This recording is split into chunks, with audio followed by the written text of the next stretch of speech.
समस्त को जयगुरु।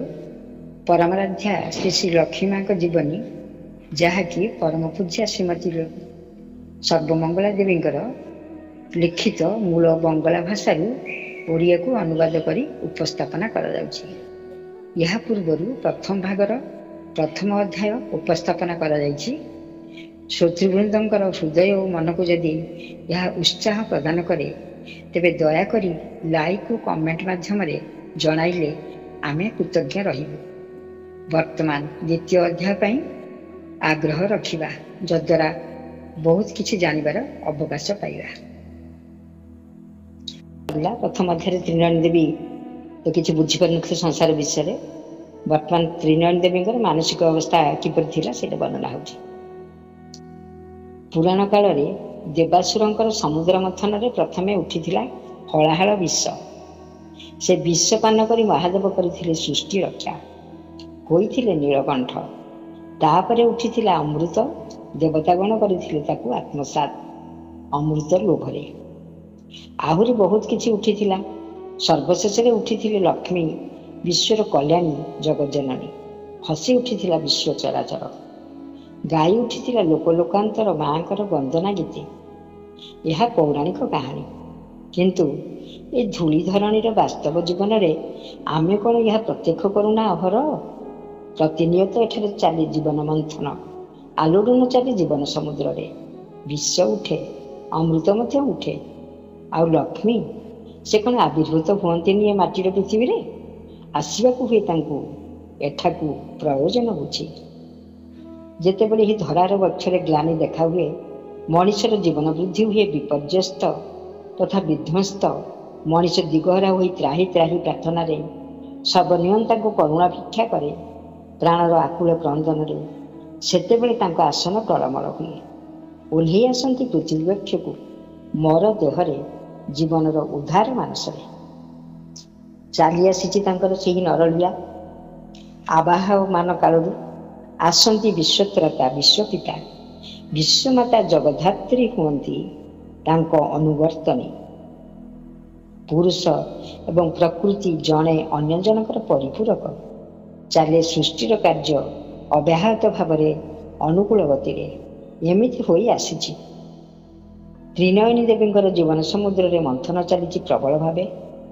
तांकर इच्छा विरुद्धरे तांकर चाहिदारे विरुद्धरे तांकू संग्राम करी चलिबाकू हेउछि प्रतिनियत। 7 वर्षर कଅଁଳ झील से शाशुघर करने आसीथिले। माँ को छाड़ाकू होइथिला तांकर परिचित परिवेश स्नेहर परिमंडल प्रीतिर परीक्षा। हृदय होइथिला रक्ताक्त प्राण हो उठिथिला हाहाकार। किंतु सेतेबेले तांको छाड़ाकू होइथिला बापघर आसवाकू होइथिला शाशुघर। माँ कैलाशवासिनी देवी कांदी थिले प्रचुर। कोलपछा झील को छाती रे जड़ई धरी अश्रुपात कर चली अविराम भावे। मार कर्तव्य तांको करबाकू होइथिला शिखाइबाकू होइथिला नारीर कर्तव्य। 10टी पुत्र कन्या मध्य 3टी संतान मात्र जीवित थिले। पुत्र शीतलकांत लाइडी थिले ज्येष्ठ। त्रिनयनी थिले सर्वकनिष्ठा। तेणु से अति गेलवसर थिले। माँ भाईंकर नयनर मणि थिले से। सौंदर्य सुषमारी 10 दिग को आलोकित करी गृह अंगन रे नाची बुलुथिले। असमय पितांकर देहांत हैला। किए बारंबार पात्र अनुसंधान करिवो उपयुक्त पात्र ही बा कोन मिले सब समय रे। तेणु एका संगे 2टी कन्या को पात्रस्थ करथिले कैलाशवासिनी देवी। आ 7 वर्षर शिशु मातृछड़ा होई शाशुघर को जीवा होइथिला। 51 परिवार थिला त्रिनयनी देवींकर शाशुघर। मस्तकर संसार विराट पोष्य बहु आत्मीय स्वजन कुटुंब परिजन परिवृत्त संसार। अतिथि अभ्यागतर गतागत सेतबेले परीर संसार रे थिला गोटे नित्य नैमित्तिक व्यापार। अतिथि नारायणकर सेवा परिचर्या सेतबेले हिंदू गृहस्थर नित्य कर्म थिला। आ से कर्तव्य पालन करबाकू हुए गृहर झील बोहू मान निज हाथ में। पाचक दासदासीर परंपरा सेतबेले नथिला। पल्लीग्राम एक प्रकार गृहस्थ घर झील माने रांधिबा ठारू बासन बचा प्रभृति जावतीय गृहकर्म निजे ही संपादन करथिले। ପ୍ରାଚୀନ ଭାରତରେ ବିଧି ଥିଲା ନିଜର ପରିବାରର ମହିଳାମାନଙ୍କର ରାନ୍ଧଣା ଛଡ଼ା ଅପର କାହାରି ହାତରୁ ଅନ୍ନ ଗ୍ରହଣ କରୁନଥିଲେ। ଆଉ ନାରୀମାନେ ମଧ୍ୟ ନିଜର ପ୍ରିୟ ପରିଜନଙ୍କର ଭାର ଅପର କାହାରି ହାତରେ ଦେଉନଥିଲେ। ଅପର କାହାରି ହାତରେ ଦେଇ ନିଶ୍ଚିନ୍ତ ହୋଇ ରହିପାରୁନଥିଲେ। ଭଲ ପାଇବାର ଧର୍ମ ହିଁ ତ ତାହା, ଏହା ତାର ବୈଶିଷ୍ଟ୍ୟ। ଆଉ ନାରୀ ବୃଦ୍ଧି ପାଏ ନାହିଁ, ନାରୀ ଅପରକୁ ବୃଦ୍ଧି କରାଏ। ତେଣୁ ଜୀବନ ଓ ବୃଦ୍ଧିପଦ ଯାବତୀୟ ଦାୟିତ୍ୱ ଓ କର୍ତ୍ତବ୍ୟ ନାରୀର ହାତରେ ନ୍ୟସ୍ତ ଥିଲା ସେ ସମୟରେ। ବଧୂଗଣ ଧୀରେ ଧୀରେ ନିଜର ଶ୍ୱଶୁରମାତାଙ୍କ ନିକଟରେ ରହି ଯାବତୀୟ ସାଂସାରିକ କର୍ମ ଶିକ୍ଷା ଲାଭ କରୁଥିଲେ। ସୁଗୃହିଣୀ ଓ ସୁମାତା ହେବାର ଶିକ୍ଷା ହିଁ ସେତେବେଳେ ନାରୀ ଜୀବନରେ ପ୍ରକୃତ ଶିକ୍ଷା ରୂପେ ବିବେଚିତ ହେଉଥିଲା। ଆଉ ଶାଶୁଘର ଆସି ହିଁ ଝିଅମାନେ ଶିକ୍ଷାର ପୂର୍ଣ୍ଣତା ଲାଭ କରୁଥିଲେ। ତ୍ରିନୟନୀ ଦେବୀ ମଝିରେ ମଝିରେ ବାପଘର ଯାଆନ୍ତି। ମାଆଙ୍କର ଗଳା ଜଡ଼େଇ ଧରି ଛୋଟ ଛୋଟ ହାତ ଦୁଇଟି ମାଆକୁ ଦେଖେଇ କୁହନ୍ତି ସେ କରୁଣ ସ୍ୱରରେ, ମା ଗୋ ଦେଖ ଦେଖ ହାତ ଦୁଇଟି ମୋର ଭୀଷଣ ଜଳୁଛି, ବଟା ବଟି ଖୁବ୍ କଷ୍ଟ ହୁଏ, ଲଙ୍କା ବଟିଲେ ନା ହାତ ଜ୍ୱାଳା ହୁଏ। ତୁମକୁ କ'ଣ କହିବି? ଆଉ ପୋଖରୀ ଘାଟରେ ବାସନ ମଜା ବେଳକୁ ମଧ୍ୟ ଦ୍ୱିପହର ବେଳା ଭାରି ଭୟ ଲାଗେ ସେଠାରେ ବସି ଏକୁଟିଆ ବାସନ ମାଜିବାକୁ। ଯେଉଁ ବଡ଼ ବଡ଼ ଗଛ ସବୁ ପୋଖରୀ ଘାଟରେ ଠିଆ ହୋଇଛି, ଆଚ୍ଛା ମା, ସେ ଗଛରେ କ'ଣ ଭୂତ ରହେ ନା? ମା ଶୀଘ୍ର ଶୀଘ୍ର କରି ଝିଅକୁ ଛାତିରେ ଚାପି ଧରନ୍ତି। ସସ୍ନେହେ ମଥାରେ ହାତ ବୁଲେଇ କହିଲେ, ନା ନା, ସେଠାରେ କ'ଣ ଭୂତ ରହିପାରେ? ମଣିଷର ଆତ୍ମଯତ ସେଠାରେ। ତାଛଡ଼ା ତୁମେ ମନେ ମନେ ଭଗବାନଙ୍କର ନାମ ଜପ କର ନା, ତାହେଲେ କୌଣସି ଭୟ ହିଁ ମନରେ ରହିବ ନାହିଁ। ଆଉ ଏଥରକ ଯେତେବେଳେ ତୁମେ ସେଇ ଘରକୁ ଯିବ, ତୁମକୁ ନଡ଼ିଆର ଖୋଳ ଛୋଟ କରି କାଟିକି ଦେବି। ତାକୁ ନେଇ ତୁମେ ଶିଳ ଉପରେ ବାଟଣାକୁ ଟାଣି ନେଇ ବାଟିବ। ଲଙ୍କାରେ ହାତ ଦେବ ନାହିଁ, ତାହେଲେ ହାତ ଆଉ ଜଳିବନି। କେମିତି, ତା କ'ଣ ପାରିବି ତ? ମା ସ୍ନେହରେ କଞ୍ଚା ମୁଖରେ ଚୁମ୍ବନ ଦିଅନ୍ତି। ଆବେଶ ଆଖି ଦୁଇଟି ବନ୍ଦ ହୋଇଯାଏ ଝିଅର। କହେ, ମା ଗୋ, ଶାଶୁଘରକୁ ଆଉ ଯିବି ନାହିଁ, ମୁଁ ତୁମ ପାଖରେ ରହିବି। କେମିତି? ବଡ଼ ମିନତି ଭରା ଆଖିରେ ମା ଆଡ଼କୁ ଝିଅ ଚାହିଁ ରହିଛି। ଅତି କଷ୍ଟରେ ମା ଆଖିର ଲୁହକୁ ଚାପି ରଖନ୍ତି। ଝିଅକୁ ସାନ୍ତ୍ୱନା ଦିଅନ୍ତି ଆଉ ବୁଝେଇ ସୁଝେଇ ନାନା ପ୍ରକାର ଉପଦେଶ ଦେଇ ଯଥା ସମୟରେ ତାକୁ ସ୍ୱାମୀର ଗୃହକୁ ପଠାନ୍ତି। କଲିକତାର କଲେଜରେ ରାମଗୋପାଳଙ୍କର ପଢ଼ା ଜୀବନ ଶେଷ ହୋଇଛି। ପଢ଼ା ଜୀବନ ଶେଷ କରି ସେ ସେତେବେଳେ ପାବନା ସଦରରେ ତାଙ୍କର କର୍ମଜୀବନ ଆରମ୍ଭ କରିଛନ୍ତି। ସତ୍ ବ୍ରାହ୍ମଣ ବଂଶୋଦ୍ଭବ ସେ। ତେଣୁ ଅଧ୍ୟୟନ ଓ ଅଧ୍ୟାପନାକୁ ଜୀବନରେ ବ୍ରତ ରୂପେ ଗ୍ରହଣ କରିବା ତାଙ୍କ ପକ୍ଷେ ସ୍ୱାଭାବିକ ଥିଲା। ତାହା ଥିଲା ତାଙ୍କର ବୈଶିଷ୍ଟ୍ୟପାଳିନୀ। ସହଜାତ ସଂସ୍କାର ସମୃଦ୍ଧ ଜୀବନାୟନ ଶିଷ୍ୟ ବା ଛାତ୍ରଙ୍କର ସଶ୍ରଦ୍ଧ ଓ ସ୍ୱତଃ ଉଚ୍ଚାରିତ ଅର୍ଘ୍ୟ ପ୍ରଶସ୍ତିର ଆନୁକୂଲ୍ୟରେ ତାଙ୍କର ଜୀବନ ଅତିବାହିତ କରି ଚାଲିଥିଲେ ନିର୍ବିଘ୍ନରେ। ଜୀବନର ଶେଷ ଅଧ୍ୟାୟ ପର୍ଯ୍ୟନ୍ତ ସେ ତାଙ୍କର ବ୍ରତରେ ଏକନିଷ୍ଠ ଓ ଅତୁଟ ଥିଲେ। ପାବନା ସଦର ସ୍କୁଲରେ ସେ ପ୍ରଧାନ ଶିକ୍ଷକ ରୂପେ କର୍ମଜୀବନ ଆରମ୍ଭ କରିଥିଲେ ଏବଂ ସେଠାରେ ହିଁ ତାଙ୍କର ଅଧିକାଂଶ ସମୟ ବ୍ୟତୀତ ହୁଏ। ସ୍କୁଲ ବନ୍ଦ ସମୟରେ ସେ କ୍ୱଚିତ୍ କେତେବେଳେ ନିଜ ଘରକୁ ଆସନ୍ତି, ଅନ୍ୟ ସମୟରେ ପାବନାରେ ହିଁ ସେ ସବୁବେଳେ ରହୁଥିଲେ। ତାଙ୍କର କନିଷ୍ଠ ଭ୍ରାତା ଭବାନୀଚରଣ ଭଟ୍ଟାଚାର୍ଯ୍ୟ ଯେତେବେଳେ ମୁକ୍ତାରୀର ପରୀକ୍ଷାରେ ପାସ୍ କରିଥିଲେ, ଭ୍ରାତା ଗିରିଶଚନ୍ଦ୍ର ଭଟ୍ଟାଚାର୍ଯ୍ୟ ଗାଁରେ ରହୁଥିଲେ। ପୈତୃକ ବିଷୟ ସମ୍ପତ୍ତି ଜମିଜମାର ତଦାରଖ, ବିଲବାଡ଼ିର ବିକ୍ରି ବ୍ୟବସ୍ଥା କରୁଥିଲେ। ଗୃହରେ ଗୃହଦେବତାଙ୍କର ପୂଜା ଓ କ୍ରିୟାକାଣ୍ଡ, ଯାଗଯଜ୍ଞର ଯାବତୀୟ ବନ୍ଦୋବସ୍ତ ଜ୍ୟେଷ୍ଠ ଓ କନିଷ୍ଠ ଭାଇ ମିଳି ହିଁ ସମ୍ପାଦନ କରୁଥିଲେ। ସେହି ସମୟରେ ଭବାନୀଚରଣ ଭଟ୍ଟାଚାର୍ଯ୍ୟଙ୍କର ବାହାଘର ହୁଏ ଏବଂ ଛୋଟ ବୋହୂ ମୁକ୍ତକେଶୀ ଶ୍ୱଶୁର ଘର କରିବାକୁ ଧୋପାଦହ ଘରକୁ ଆଗମନ କରନ୍ତି। ମୁକ୍ତକେଶୀ ଥିଲେ ତ୍ରିନୟନୀଙ୍କର ପ୍ରାୟ ସମବୟସ୍କା। ତେଣୁ ଉଭୟଙ୍କ ମଧ୍ୟରେ ଅଚିରେ ହିଁ ସଖିତ୍ୱର ବନ୍ଧନ ଗଢ଼ି ଉଠିଥିଲା। ତିନୋଟି ଯା ମିଳି ତାଙ୍କର ସଂସାରିକ କାର୍ଯ୍ୟକ୍ରମ ନିର୍ବାହ କରୁଥିଲେ। ହସରେ, ଆନନ୍ଦରେ, ଗଳ୍ପରେ ଏବଂ ନାନା ପ୍ରକାର କାର୍ଯ୍ୟରେ ସେମାନଙ୍କର ଦିନ ଭଲରେ ହିଁ ବିତୁଥିଲା। ବାହାଘର ପରେ 7 ବର୍ଷ ଗତ ହୋଇଛି। ତ୍ରିନୟନୀ ଦେବୀ ଶାଶୁ ଘରେ ଅନେକଟା ଅଭ୍ୟସ୍ତ ହୋଇ ଉଠିଲେଣି। ତେବେ ବାରମ୍ବାର ହିଁ ସେ ଗୋଟିଏ ସରଳ ଓ ଭଲ ପ୍ରକୃତିର ଏବଂ ସାଂସାରିକ କାର୍ଯ୍ୟରେ ଟିକେ କମ୍ ପଟୁ। ତେଣୁ ଶାଶୁ ଟିକେ ତାଙ୍କୁ କମ୍ ଦେଖିପାରନ୍ତି। ସ୍ନେହ ସମାଜର ତାଙ୍କ ଭାଗ୍ୟରେ କମ୍ ହିଁ ଜୁଟେ। ଛୋଟ ଯା ମୁକ୍ତ କିଛି ତାଙ୍କୁ ସମ୍ଭାଳି ସମ୍ଭାଳି ନିଅନ୍ତି। ତାଙ୍କ ହାତରେ କାର୍ଯ୍ୟ କରିବାକୁ ଦିଅନ୍ତି ନାହିଁ। ତାଙ୍କୁ ଭର୍ଚ୍ଛନା ହାତରୁ ବଞ୍ଚାନ୍ତି। ଟିକେ ବେଶୀ ବୟସରେ ସେ ଶାଶୁଘରକୁ ଆସିଛନ୍ତି ତ, ତେଣୁ ଶାଶୁଘରର ଚାଲିଚଳନ ବୁଝି ନେଇ ଚାଲିବାକୁ ବେଶୀ କିଛି କଷ୍ଟ ହୋଇନି ମୁକ୍ତ କିଛିଙ୍କର। ତେଣୁ ଅନେକଟା ସ୍ୱଚ୍ଛନ୍ଦ ସାବଲୀଳ ତାଙ୍କର ସାଂସାରିକ ଜୀବନ। ତା ଛଡ଼ା ଛୋଟ ଏବଂ ବଡ଼ ବୋହୂର ସ୍ୱାମୀମାନେ ଘରେ ହିଁ ରହୁଥିଲେ। ଇଏ ସ୍ୱାମୀ ସଙ୍ଗରୁ ବଞ୍ଚିତ ହେଉଥିଲେ। ଏମାନଙ୍କର ତ୍ରୁଟି ବିଚ୍ୟୁତି ସ୍ୱାମୀମାନେ ଚଳେଇ ନେଉଥିଲେ। ଦୁଃଖ ବେଦନାର ଲାଘବ ହୁଏ ସ୍ୱାମୀ ଦେବତାଙ୍କର ମଧୁର ହାସ୍ୟରେ। ସ୍ୱାମୀ ସ୍ୱାହାଗିନୀ ଏମାନେ, ସ୍ୱାମୀ ସୁଖ ଭାଗିନୀ। ତେଣୁ ସଂସାରର ଦୁଃଖ କଷ୍ଟ ଏମାନଙ୍କୁ କମ୍ ହିଁ ପୀଡ଼ାଦାୟକ ହୁଏ। ସ୍ୱାମୀ ସଙ୍ଗ ସୁଖ କରରେ କର୍ମ ଦେହ ଆବୃତ କରି ସଂସାରର ଚକ୍ରରେ ଏମାନେ ଅବାଧରେ ବିଚରଣ କରୁଥିଲେ। ସଂସାର ଏମାନଙ୍କର ନିକଟରେ କଣ୍ଟକ ଶଯ୍ୟା ନୁହେଁ। ଏମାନଙ୍କ ଆଖିରେ ସଂସାରଟା ନନ୍ଦନକାନନ। ସ୍ୱାମୀ ଏମାନଙ୍କର ପ୍ରିୟ। ତେଣୁ ସଂସାର ମଧୁର, ଜୀବନ ଚଳେ ସ୍ୱଚ୍ଛନ୍ଦ ଗତିରେ। ସେ ଗତିରେ ତ ଝଡ଼ର ଦୋଳା କମ୍ ହିଁ ଜାଗେ। ତ୍ରିନୟନୀ ଦେବୀଙ୍କ ସ୍ୱାମୀ ଦୂରରେ, କ୍ୱଚିତ୍ କେତେବେଳେ ଆସନ୍ତି ଘରକୁ। ସେତେବେଳେ ଦେଖା ହୁଏ, କଥା ହୁଏ, ସଙ୍ଗ ମିଳେ। 2 ଦିନ ନ ଯାଉଣୁ ଆଉ ଥରେ ସେ ଫେରିଯାଆନ୍ତି କର୍ମକ୍ଷେତ୍ରକୁ। ସୁଦୀର୍ଘ କାଳ ଆଉ ଦେଖା ମିଳେ ନା। ଜୀବନ ଗଡ଼ି ଚାଲେ ମାନ୍ଦାକ୍ରାନ୍ତ ଛନ୍ଦେ। ବୈଚିତ୍ର୍ୟହୀନ କ୍ଳାନ୍ତିରେ ନିଶା ହୁଏ ଅବସାନ। ଜୀବନାକାଶର ଚନ୍ଦ୍ର ଅସ୍ତମିତ। ତେଣୁ ଅମାନିଶାର ମସିଲିପ୍ତ ପ୍ରହର ଗୁଡ଼ିକ ବଡ଼ ସୁଦୀର୍ଘ ବୋଲି ମନେ ହୁଏ। କାଟିବାକୁ ଆଉ ଚାହେଁ ନା। ଏବେ ବୟସ ହୋଇଛି 14-15। ସ୍ୱାମୀ କି ବସ୍ତୁ ବୁଝିବାକୁ ଶିଖିଛନ୍ତି ତ୍ରିନୟନୀ ଦେବୀ।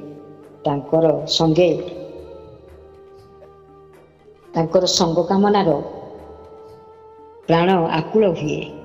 ତାଙ୍କ ବିରହରେ ମନରେ ବ୍ୟଥା ଜାଗେ। କାର୍ଯ୍ୟକ୍ରମର ଉତ୍ସାହ ଉଦ୍ଦୀପନା ଅନ୍ତର୍ନିହିତ ହୁଏ। କେମିତି ଘୁମେଇ ପଡ଼ନ୍ତି ସେ। ଶାଶୁଙ୍କ ନିକଟରେ ଭର୍ଚ୍ଛିତ ହୁଅନ୍ତି ଅକର୍ମ ବୋହୂ ବୋଲି। ଦିନ ତାଙ୍କର କଟିଯାଏ ଏକ ପ୍ରକାରରେ। ଯା'ମାନଙ୍କ ସଙ୍ଗରେ ସାଂସାରିକ କର୍ମରେ, ହସରେ, ଗପସପରେ ଦିନ ତାଙ୍କର ରହେନା। ଦିନବେଳା ସ୍ୱାମୀ ସନ୍ଦର୍ଶନ କଲିବଧୂମାନଙ୍କ ଭାଗ୍ୟରେ ଜୁଟେ ନା। ଏହା ଅବିଧି ଓ ନିନ୍ଦନୀୟ। ଯା'ମାନେ ସବୁ ସଂସାର କାର୍ଯ୍ୟକ୍ରମ ନେଇ ମାତି ରୁହନ୍ତି। ତେଣୁ ଦିନବେଳେ ଅଭାବବୋଧ ପ୍ରାଣରେ ଜାଗ୍ରତ ହୁଏ ନା। ଆସେ ରାତ୍ରି। ସଂସାରର ଚକ୍ଷୁକୁ ଆଲିଙ୍ଗନ କରି ପରିଚ୍ଛନ୍ନ ବେଶରେ ପାନ ଡବା ଧରି ଲଜ୍ଜିତ ହସରେ ଯିଏ ଯାହାର ଶୟନ କକ୍ଷକୁ ଗମନ କରନ୍ତି। ଦରଜା ବନ୍ଦ ହୋଇଯାଏ। ଗୃହ ହୁଏ ନିସ୍ତବ୍ଧ। ତ୍ରିନୟନୀ ଦେବୀ ବାରନ୍ଦାରେ ଚୁପ୍ ହୋଇ ଠିଆ ହୋଇଥାନ୍ତି ଏକଲା ଆକାଶ ଦିଗକୁ ଚାହିଁ। ଧୀରେ ଧୀରେ ପବନ ଓ ତାଙ୍କ ଦେହ ମୁଣ୍ଡର ଲୁଗାକୁ ଇତସ୍ତତ କରିଦିଏ। ଶୀଘ୍ରତା ନାହିଁ, ବ୍ୟସ୍ତତା ନାହିଁ। ଅଛି ସୁତୀବ୍ର କ୍ଳାନ୍ତି ଭରା ଅଳସ ପ୍ରଶସ୍ତି। ଛିଡ଼ା ହୋଇ ରହନ୍ତି ବହୁକ୍ଷଣ ଅନ୍ଧକାର ଦିଗକୁ ଚାହିଁ। ଭାସି ଆସେ ଶାଶୁଙ୍କର ନାସିକା ଗର୍ଜନର ସ୍ୱର। ଭାସି ଆସେ ଚୁଡ଼ି ବୋଳାର ମିଠା ମଧୁର ରୁଣୁଝୁଣୁ ଶବ୍ଦ। ଧୀରେ ଧୀରେ କବାଟ ଫାଙ୍କରେ ଝାମ୍ପି ଠେଲି ଖୋଲିଦିଏ। ଶାଶୁଙ୍କର ଶଯ୍ୟାର ଏକ ପାର୍ଶ୍ୱରେ କ୍ଳାନ୍ତ ଦେହକୁ ଲୋଟାଇ ଦିଅନ୍ତି ତ୍ରିନୟନୀ। ରାତ୍ରି କଟିଯାଏ। ଏମିତି କରି ଦିନ ଯାଏ, ମାସ ଯାଏ, ଆଉ ସ୍କୁଲ କଲେଜ ଛୁଟି ହୁଏ। ରାମଗୋପାଳ ଘରକୁ ଆସନ୍ତି।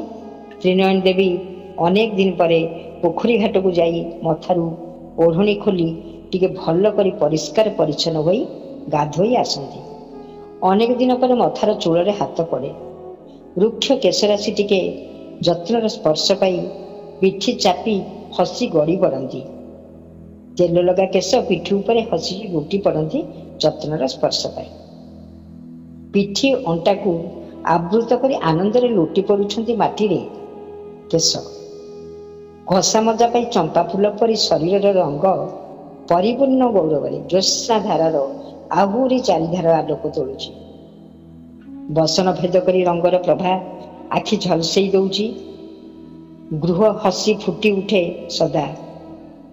ମଳିନ ଅଧର ପ୍ରାନ୍ତରେ ଲାଲ କରି ଟିକେ ପାନ ଖାଇବାରେ, ଟିକେ ଭଲ ପିନ୍ଧା ପିନ୍ଧିରେ, ଟିକେ ଫାଙ୍କା ସମୟ ଦେଖି କପଡ଼ା ବାହାର କରି ପିନ୍ଧନ୍ତି, ଟିକେ ଭଲ ଧଡ଼ିର ଘନ ଘନ ସମୟ ଆଡ଼କୁ ଚାହାନ୍ତି, ଆଉ ଆଖିରେ ଫୁଟି ଉଠେ ଅପାର୍ଥିବ ଆଲୋକର ଦୀପ୍ତି।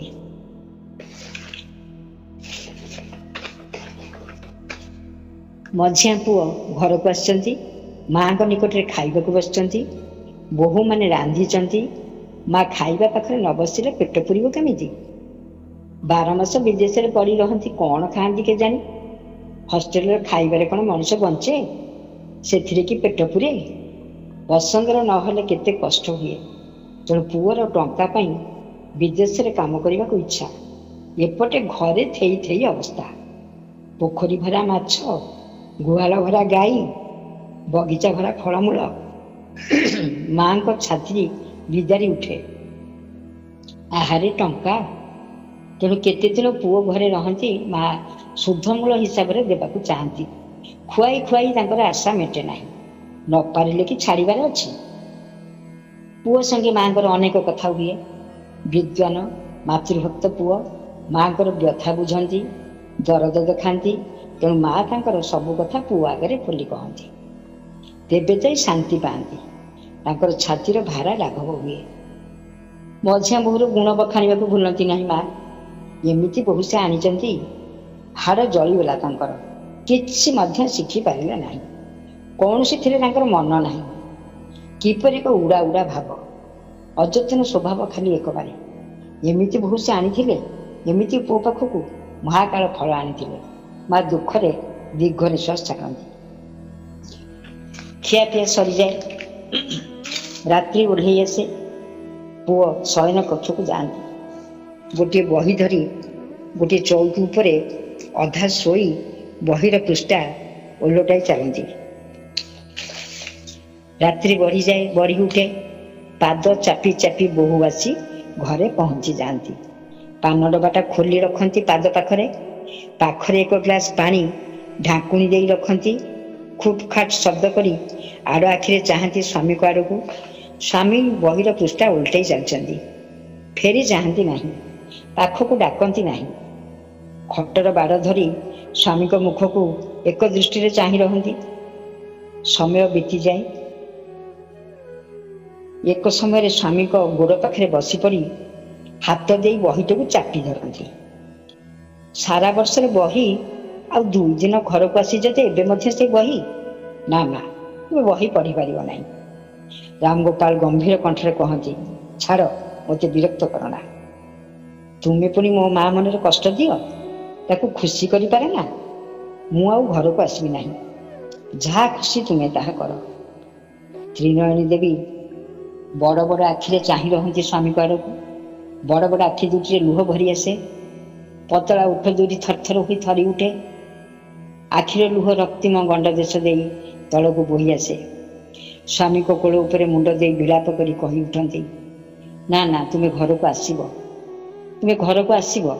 ମୁଁ ଏମିତି ଆଉ କରିବିନି। ମାଆଙ୍କୁ ଖୁସି କରିବି, ତୁମେ ଦେଖିବ। ମୁହଁଟି ଗେଞ୍ଜି ଦିଅନ୍ତି ସ୍ୱାମୀଙ୍କ କୋଳରେ। ସ୍ୱାମୀ ଆସ୍ତେ ଜଡ଼େଇ ଧରନ୍ତି ବାଳିକା ବଧୂଙ୍କୁ। ରାତ୍ରି ଗଡ଼ି ଚାଲେ। ତ୍ରିନୟନୀ ଦେବୀଙ୍କ ଜୀବନ ସମୁଦ୍ରରେ ମନ୍ଥନ ଚାଲେ ପ୍ରବଳ ବେଗରେ। ବିଷ ଉଠେ, ଅମୃତ ଉଠେ ମଝିରେ ମଝିରେ। ନହେଲେ କି ଜୀବନ ବଞ୍ଚନ୍ତି ସେ। ସ୍ୱାମୀ ଘରେ ରହନ୍ତି ନାହିଁ। ତାଙ୍କର ଦର୍ଶନ ମିଳେ କାଳେ ବେଳେ। ଶାଶୁ ଦେଖିପାରନ୍ତି ନାହିଁ। ସଂସାରରେ ଅଶାନ୍ତି। ମାଆଙ୍କ ପାଖକୁ ଛୁଟି ଯିବାକୁ ମନ ଚାହେଁ, ଯିବାର ଉପାୟ ନାହିଁ। କ'ଣ ନେଇ ରହିବେ ସେ?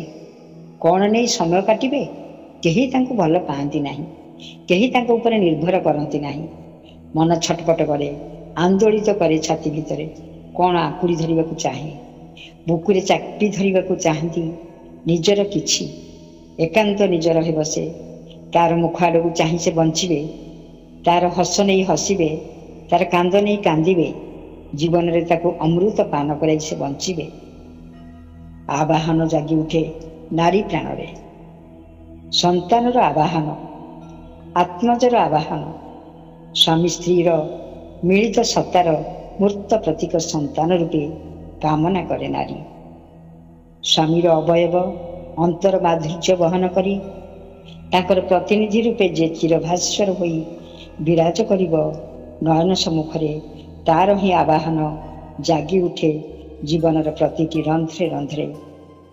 ବିରହର ଖରତାପ ସେଠାରେ ରହିବ ନାହିଁ। ଓହ୍ଲାଇ ଆସିବ ଚିରମିଳନର ଦକ୍ଷିଣା ପବନ ଜୀବନର ଅଗଣାରେ। ସେ ସ୍ୱପ୍ନରେ ବିଭୋର ହୋଇ ରହନ୍ତି ମାତା। ଆରାଧନା କରେ ତାର ଶିଶୁ ଦେବତାର ଅନ୍ତର ଉଚ୍ଛ୍ରିତ କାମନାର ଶୁଭ୍ର ଅର୍ଘ୍ୟ ନିବେଦନରେ। ଜୀବନର ଯଜ୍ଞବେଦୀରେ ପ୍ରାର୍ଥନାର ହୋମ ବହ୍ନିଶିଖା ଜଳି ଉଠେ। ଯାଜ୍ଞସେନୀର ଆଗମନ ସୂଚିତ ହୁଏ।